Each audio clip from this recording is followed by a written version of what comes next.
Hey guys, welcome back to the channel. Ellie talks about mental health and waves her hands a lot.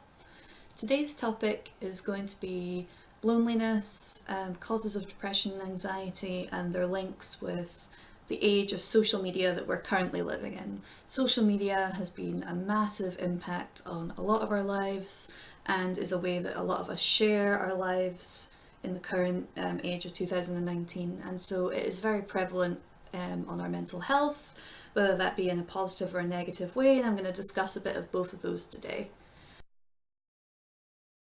The first thing that I'm going to look at is the sort of causes of depression, the umbrella terms, the biological, and the two main biological causes, which are sort of the genetic side of things and the chemical side of things, the psychological, how we feel about ourselves, and then the social, so our social context of the people that we're around and our environment.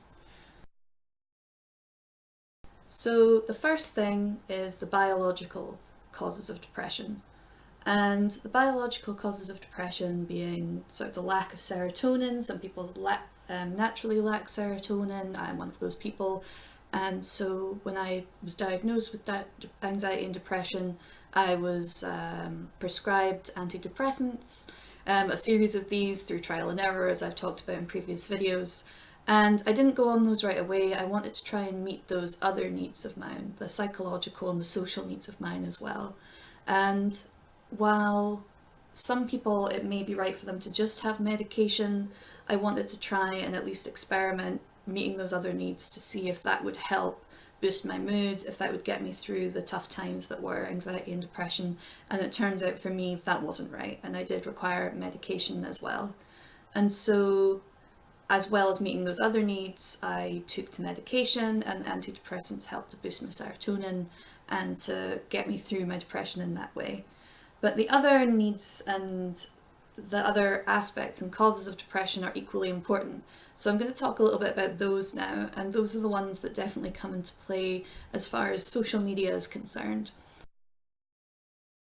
So the psychological causes of depression, so is how we feel about ourselves and those deep underlying psychological needs that we all have.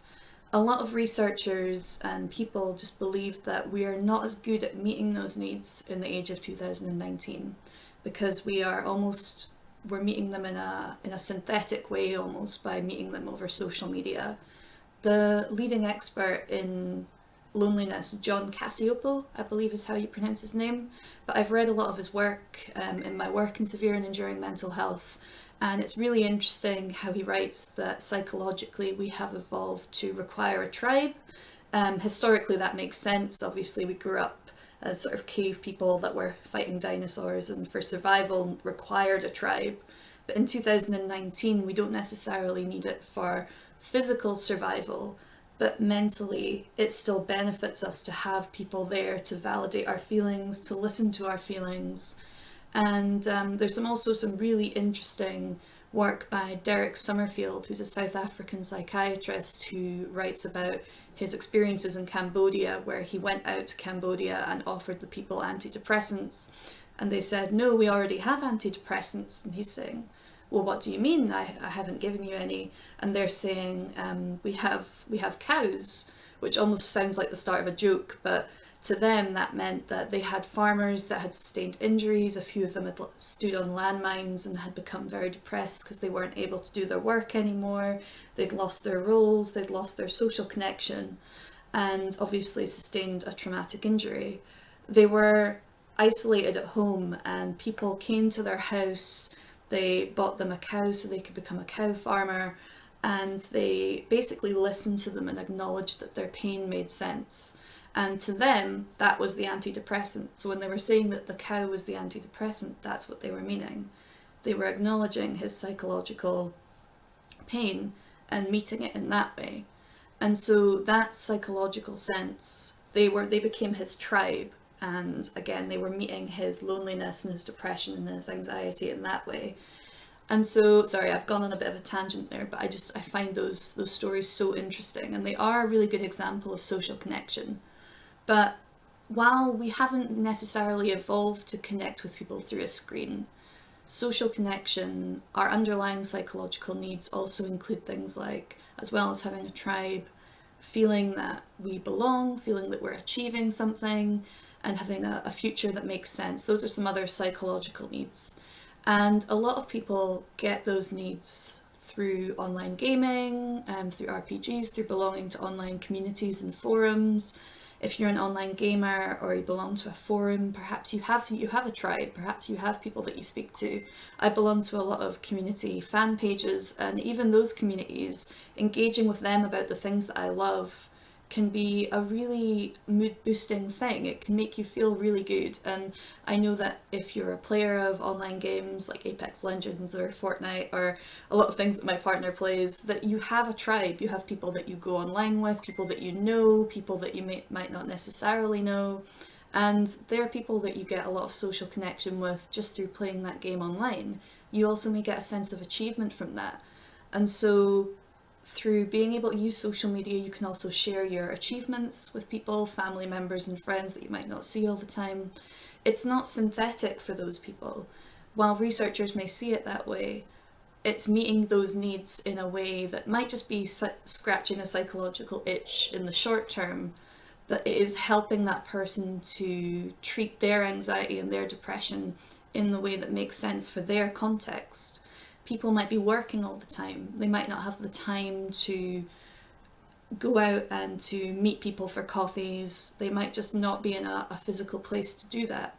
But by doing that on social media and by doing that over maybe Skype or Facebook or Twitter, what have you, then they're able to engage in the communities they love, and they're able to do things that way without leaving the house necessarily. And yes, that means that maybe we're spending more time indoors than we did in previous years, but at the same time, we're still engaging with our friends. And for a lot of people, that makes all the difference.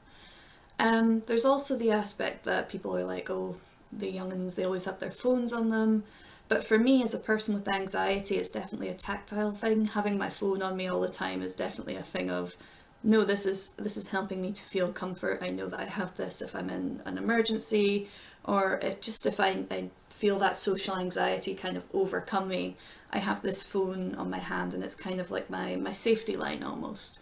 And yeah, I could use a person as a safety line as well, but having that phone there, it does kind of, it's a tactile comfort for me. And I know a lot of people it's the same thing, so stigmatizing having phones on us all the time isn't necessarily the best thing because you don't know what that person might be using that phone for. So there's not necessarily a need for judgment there. Another way I would say that social media really benefits the mental health community is just the spread of awareness. So obviously that's something I use my channel for. I'm spreading awareness right now through talking about mental health and my own experiences on the internet. And I've also found out about a lot of mental health trusts, a lot of mental health organisations, Mental Health on the Mighty, the Blurt Foundation 1 and 4. These are all the Semicolon project as well, which has obviously been huge for myself as someone that has experienced sort of suicidal thoughts and ideation and things like that in my past, and this has been quite a big part of my own mental health history.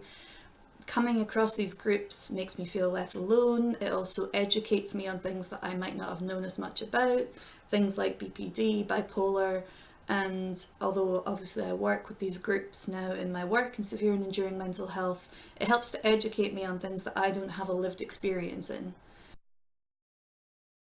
I think social media, yes, it's not something that we've evolved to require, but it is definitely a way of meeting these psychological and social needs of depression and anxiety. And I think that that's beneficial for a lot of people.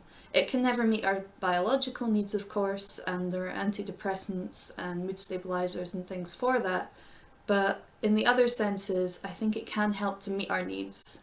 And yeah, I just wanted to talk about that a little bit today because I feel like it is a really relevant topic to obviously living in 2019 and having so many ways.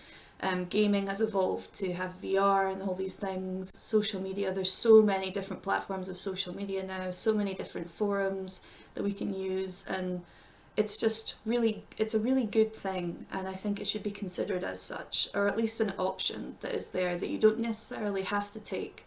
And if you feel you need a social media break because you're overexposed, that's fine too. But I do feel that social media gets a bad reputation when it comes to people's mental health, particularly things like Instagram. And it is very easy to compare ourselves to others, but as Teddy Roosevelt said, comparison is the thief of joy. And it's so true, it's so easy to compare ourselves to others, but that's a real human being on the other end of that social media platform that will have their own struggles as well. I never wish struggles upon people, but that's just being realistic. You know, they're painting a picture of the good things that are going on, and it's great to share that, and it's great to hear people's response to that. And that's something that I enjoy doing myself, but that person will also have struggles going on in their life. So just remember that you're never alone, and that if you're meeting your needs in one way, in a biological way, a psychological way, but another way isn't working for you, that doesn't mean that you've failed. If someone is saying that your antidepressants aren't the way to treat your depression or anxiety, they don't have your experience. So while I'm giving advice and I'm talking about other people's experience and the research that's been done, I'm just talking about my own experience. I didn't want to go on antidepressants right away because I wanted to try and treat my anxiety and depression in other ways. I'm an occupational therapist. Social prescribing and getting people involved in the communities and connecting them socially is really important to my role. So that's just something that I really wanted to at least try for myself. But for some people that won't be right, and medication may always be the way to go. So beating the stigma there, end pill shaming. Do not shame people for taking medication. You may not understand the help that that's giving them and the boost that that's giving them. So all the best, guys. Stay strong, and thank you very much for tuning into my channel today. I hope you found what I've had to say interesting. If you have any thoughts, please comment below. And sorry if it's been a bit rambly. I've been doing a lot of reading about these things recently. Johann Hari, I think his name is. He's got some really good work on lost connections and depression. I'll link it below. John Cacioppo as well is the other person, the leading expert in loneliness that I quoted, and Derek Summerfield as well, the South African psychiatrist. I'll link some of his work below as well, because they all have some really interesting things to say about depression and social connection and social media. And yeah, I'll speak to you guys next time. Thanks very much for tuning into the channel. Bye.